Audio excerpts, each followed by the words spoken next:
Another political dynasty is done, at least for now. Ladies and gentlemen, Miss Nancy Pelosi herself has officially decided to retire.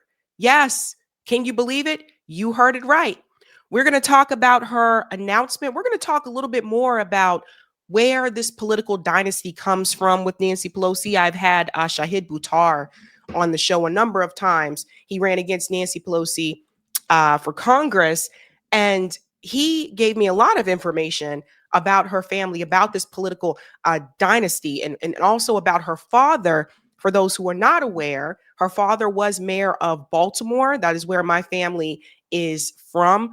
So I heard things about her father from my family members back in the day, and then also, of course, from Shahid Buttar. Miss Inside Trader herself has now officially retired. And what does this mean for the Democratic Party? What does this mean for the old guard in the Democratic Party? And I also find it interesting that this happened after Zoran Mandami won the mayor race in New York City. It just seems, maybe it's a coincidence, but it seems kind of interesting to me that she decides to retire after he won. And some may wonder, if Andrew Cuomo would have won that race, would Nancy Pelosi still make this announcement now? Let's get into it, folks. Dear San Francisco,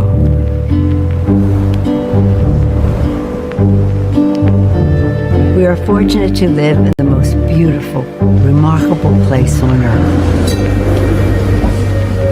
But the true magic of San Francisco, the San Franciscans. There's a reason why our city has always been synonymous with the future. Here we don't fear the future, we forge it. From the gold rush to the miracles of science and technology, our city has always been the cradle of innovation, buzzing with optimism and creativity. I've cherished the privilege of representing our magnificent city in the United States Congress. It seems prophetic now that the slogan of my very first campaign in 1987 was, "A voice that will be heard." And it was you who made those words come true. It was the faith that you had placed in me and the latitude that you have given me that enabled me to shatter the marble ceiling and be the first woman Speaker of the House, whose voice would certainly be heard. It was an historic moment for our country, and it was momentous for our community, empowering me to bring home billions of dollars for our city and our state. With these resources, we have powered enormous progress for healthcare, from the fight against HIV/AIDS to the Affordable Care Act. For transportation, extending BART, electrifying Caltrain, creating the 3rd Street Light Rail, and the Central Subway. And let me just add here, if I may, that I think it is very important that people also understand that Nancy Pelosi was also very, very much involved in allowing some of those tech companies to come into the city of San Francisco. Shahid Buttar, when he was running against Nancy Pelosi, he came onto the show multiple times and he talked about that. And that is one of the reasons why San Francisco has become unaffordable to working class people. Once the tech companies started to come in, and there's so many of them now, that actually increased rent. It increased, property taxes, etc. It's part of the reason why there's so many homeless people in San Francisco. San Francisco has a huge homeless population, but Shahid Buttar, when he came onto the show, he explained to me that San Francisco does not have a lack of housing. There are a lot of vacant housing, but people can't afford to live there. So I always push back on this when people say that there's not enough housing. A lot of times that is not the case. There is housing, just people just can't afford the housing that is there, that is available. So I think that's important to address. When you do have these politicians that allow developers to come in, they come into neighborhoods oftentimes when they're just getting started, especially if you're a startup. You come into a neighborhood that is a lower income, a neighborhood where you don't have to pay as much rent to establish your business.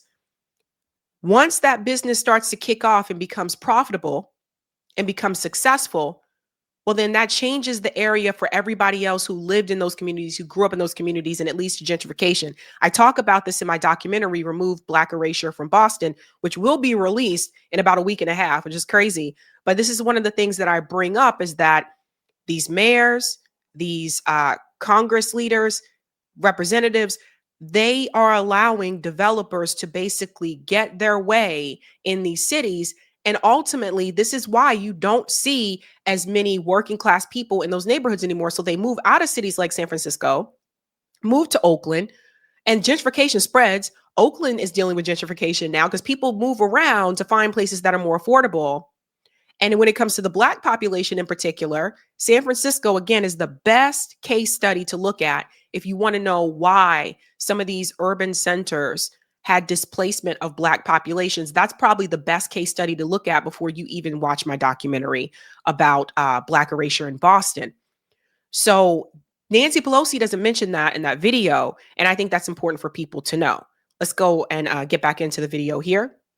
Strengthening our iconic Golden Gate Bridge, all creating good-paying jobs. For housing, enabling nonprofits to build affordable, low-income, community-based housing with the low. Yeah, they don't tell you that affordable housing oftentimes is not affordable to the average person. It's called affordable housing, but when you see the price of the rent, then you understand. Like I said, my friend moved to San Francisco to get her yoga license. She wanted to be a yoga instructor. She moved out there to San Francisco. She had 5 roommates. It's one of the most expensive places to live in the United States. That's how bad it's gotten. Income housing tax credit. For the environment, from protecting clean air and water, to taking action on climate, to transforming the Presidio from a military post to a national park, a model for the nation. Of course, credit for this work also goes to our brothers and sisters in labor, and it was also made possible by the entrepreneurial spirit of our private and nonprofit sectors. We can be proud of what we have accomplished, but there's always much more work to be done.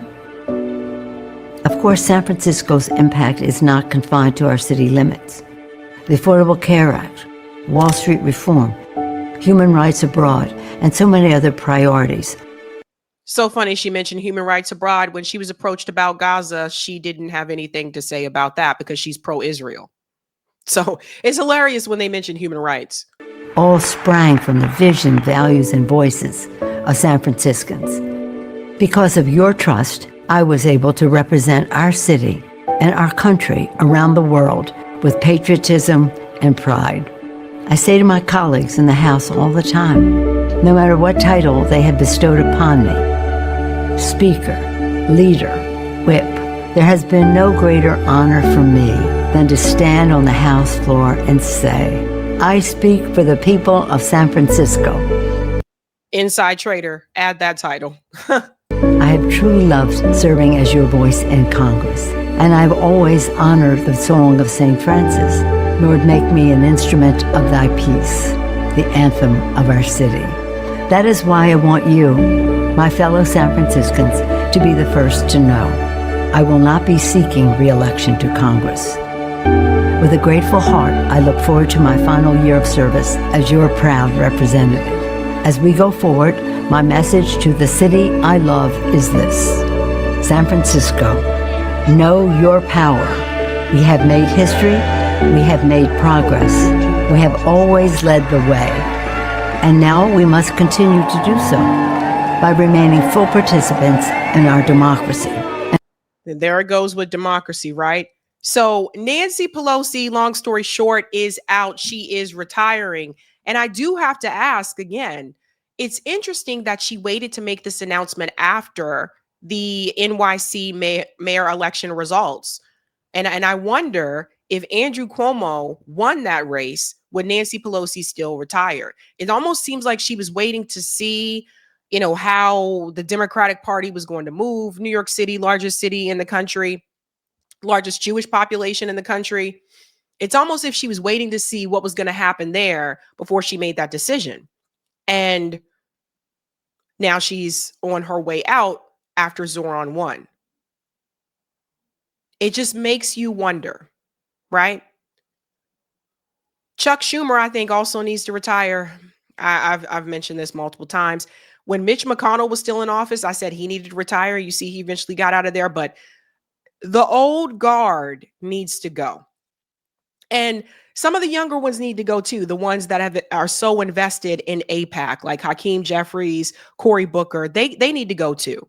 But I would hope, I'm hopeful that things are changing somewhat, that everything that we saw happen in Gaza live stream across the world, the inequality that we have in this country, the economic inequality that we have in this country, everything that we've seen happen these last, I'd say 10 years, I would hope that things are moving differently. Like I said, she does have a primary challenger. Now she's retiring, so that would make things easier for him. He was a part of Justice Democrats. Breonna Joy Gray interviewed him as well. And I look back on Shahid Buttar and I often wonder, Shahid was an activist first before a politician, and he's a real one. And it's unfortunate, I think, for him because he's not running anymore. He ran against her twice. She doesn't debate. She hasn't debated since the 80s. So, of course, he couldn't get the kind of exposure that he should have gotten. And now it seems like that lane is wide open because she's retiring, but now he's not running. And it just makes me wonder. I should reach back out to Shahid to see how he's doing. He has a Substack. You guys should follow his Substack. But he's always been a loud voice for human rights as well. Now, Nancy Pelosi was able to get to where she is today because she is from a political dynasty. Her father, again, was the mayor of Baltimore. That's where my family is from. I heard stories about her father from my family. And you got to wonder, does Nancy Pelosi get as far as she did and become Speaker of the House without the connections that she had with her father? And speaking of her father, Michael Franzese has also explained this on his show. I want to show this to you guys, that her father had some type of ties to the mob. Now, Michael is a part of the Colombo family, I believe, from the 5 families. And he's been very kind of vocal about, some of the things that the mob has done. And I don't think that Michael is a Democrat, FYI. Just keep that in mind. I think that Michael is a Republican or maybe right-leaning, it seems like. But people have to understand that back in those days, the mob had ties in some of everything. Bootlegging, right? Like the nightclub industry, casinos. Don't forget about politics. Yes, the Kennedys had connections to the mob because the Kennedy family had a bootlegging business. They were in bootlegging, and that's where they got a lot of their money from. Some people don't like to talk about that here in Massachusetts, but that is where they got a lot of their money from. Nancy Pelosi was friends with the Kennedy family. She knew the Kennedys when she was a teenager. So she already had powerful connections. Don't forget, there was this whole movement to force the vote for Medicare for All against Nancy Pelosi, where a number of podcasters on the left came together and said, now's the time to do this for Medicare for All. And there was a whole strategy behind it. It came from the DSA handbook. And unfortunately, the squad didn't do that. And I still believe, even back then, I said that she spoke to them and maybe promised them something. Cori Bush said she got some type of promise for people in her district. And I think that's ultimately why they didn't go forward with that. And it sucks. It really does. Because Nancy Pelosi, at one point when she entered Congress, was a progressive. Nancy Pelosi supported universal health care. Back in the day under the Clinton administration, she was vocal about it. There are interviews of her talking about we need to pass universal health care. And then somewhere along the way, she stopped talking about it. So that tells me someone spoke to her. And then she in turn spoke to the squad. So you see how this works? So the old guard has to go. Back to her father, I want you to hear what Michael Franzese had to say about her dad. Powerful person in Congress.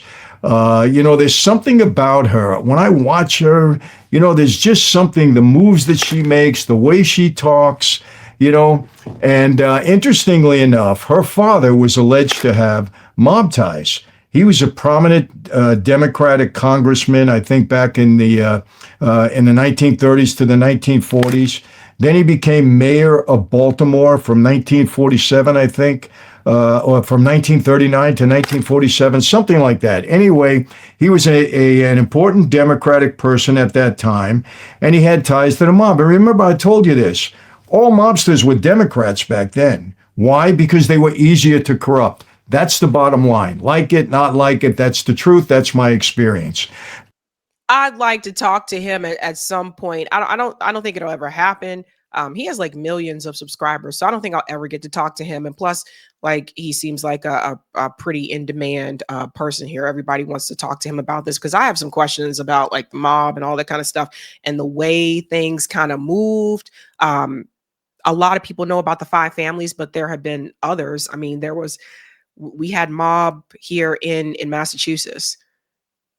In fact, there was a mobster that I don't know if they still have the apartment, if the family still has the apartment, but a couple years ago, it was announced in the news that one of the mobsters here in Boston, which apparently had ties to the mob also in Providence, Rhode Island, was arrested. I think he was like in his late 80s or early 90s. That was like a couple years ago. And so, it's interesting when we hear this stuff today, but back then it wasn't as uncommon as you think because the mob had so many different, like their hands were in different industries, right? And yes, that includes politics as well. But interestingly enough, I came across an article. I want to read it for you. And then I'm going to have them post a little YouTube video that I saw as a news clipping about her father, Nancy Pelosi's father. But let me read this to you. It's very interesting. President John F. Kennedy asked the FBI to look into Speaker Pelosi's father for connections to the mob. A document that was quietly released last week confirms this. Now, this was written January 13, 2021. That's true. So this is the interesting part because her family, they were friends with the Kennedys. If you Google search Nancy Pelosi and the Kennedys and you'll click on images, you'll see images of Nancy Pelosi back in the day when she was a teenager with the Kennedys. So her family was attached to political power, and they created their own political dynasty. The Kennedys were a political dynasty. So it's interesting that the family that she was pretty close to, they were the ones, or at least JFK was the one that wanted to look into her father and the ties that he had to the mob. I mean, the Kennedys again had ties to the mob because of the bootlegging industry. So it's really interesting, folks. So this document was released on January 6th, and we know what happened on January 6th. On January 6th, the FBI quietly released documents related to Nancy Pelosi's father, Thomas D'Alessandro Jr., was investigated by the FBI in 1961 per request from President John F. Kennedy. And prior to that, the reason Kennedy asked for that is because in 1947, J. Edgar Hoover started an investigation also on D'Alessandro Jr., Pelosi's father. I think Pelosi. Yeah. Because at that time, J. Edgar Hoover was on like a rampage, right? Like he went after the Black Panthers. He went after, the McCarthyism, like scares and all that type of stuff. So he was going after like a lot of people. And I don't think a lot of people know about this. And some people will say, oh, it was just rumors about her father. I mean, that's not what the word is on the street in Baltimore. I'll tell you that. That's not what the word is. But the point is she had powerful connections, and it just makes you wonder if that is how she was able to get to where she is today. I mean, Nancy Pelosi's been doing insider trading and everything. And it just, so it makes you wonder again, especially during that time and the way that she moved in politics. Let me bring this down for just a second. I think there's one part here that I can't show, but I just want to make sure I don't show that part. Okay, I can show this part. Here we go. Per request from President John F. Kennedy. And prior to that, the reason Kennedy asked for that is because in 1947, J. Edgar Hoover started an investigation also on D'Alessandro Jr., Pelosi's father. I think Pelosi, she was, I think, 21 at that time. She grew up with her father. She knew her dad, obviously. She knew his business. He was a Democrat. She became a Democrat.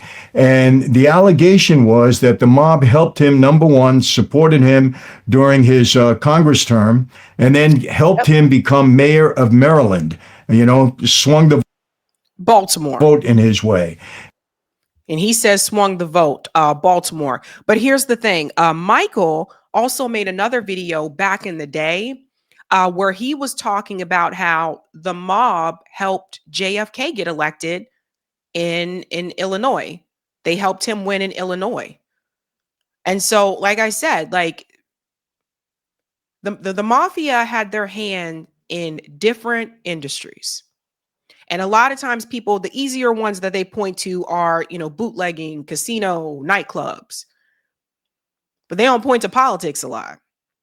So a lot of connections there. I don't know, you guys, like these are the kind of things that you got to look forward to. I will say this. I am glad that Nancy Pelosi is retiring. I said it last year. I said, Nancy, retire and just go home to the hubs. Retire, get out of there. Chuck Schumer needs to retire. The reason why Chuck Schumer didn't endorse Zohran Mamdani, it came out recently, is because he is positioned as a guardian for Israel. Chuck Schumer is positioned as a guardian for Israel. To that I say, Chuck, move to Israel. Like what the hell, right? I think Nancy Pelosi knew what was coming. I think Chuck Schumer may have an idea of what's coming. He may be on his way out as well. Either he's going to retire or he's going to be facing a challenge. I think he will have a challenger. And look, things are changing. Are they changing at the pace that I want them to? No, I wish everything could just change, just like that. I really do think that this is the sad part. I really do think that had it not been for the genocide in Gaza, I don't think we really get here. Not today. And it's sad that it took a genocide to happen for more people to wake up. It's sad that it took like withholding SNAP benefits for more people to wake up, because the inequality has been there for a long time. And the wars have been there forever.